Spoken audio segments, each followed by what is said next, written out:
சமீப காலமா தமிழ்நாட்டுல வந்து பாலியல் வழக்குகள் அதிகரிச்சுக்கிட்டே இருக்கு.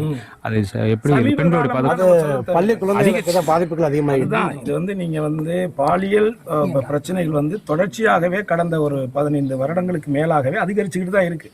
எல்லா காலகட்டத்திலும் அதுக்கு காரணம் இன்றைக்கு நாம இருக்கக்கூடிய வாழ்க்கை முறை அப்படி இருக்கு. இன்னைக்கு இருக்கக்கூடிய செல்போன்கள் பயன்பாடெல்லாம் கூட தவறான ஒரு விஷயங்களை மக்கள்கிட்ட கொண்டுட்டு போகுது. ஒரு சின்ன தவறை ஒருத்தன் செஞ்சதை பார்க்கும்போது அதை வெளிப்படுத்தும் பொழுது அதை வந்து ஊடகங்களில் வந்து நம்ம பெருசாக சோசியல் மீடியா பண்ணும் பொழுது அதை பார்த்து அதே தவறை மற்றவங்க செய்கிறங்கிற இந்த அதிகரிப்பு அதிகமாக இருக்குங்கிறது தான் என்னுடைய கருத்து. ஆகவே அப்படி நடக்கக்கூடிய ஒவ்வொரு விஷயத்திலையும் உடனடியாக சட்ட ஒழுங்கு பாதுகாக்கப்படுது. தமிழக அரசு உடனடியாக நடவடிக்கை எடுக்கிறாங்க. நம்ம அதையும் பார்த்துக்கிட்டு தான் இருக்கோம்.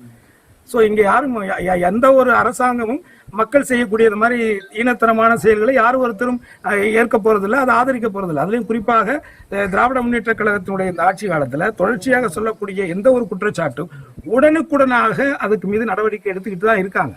அதை நம்ம வரவேற்று தான் ஆகணும்.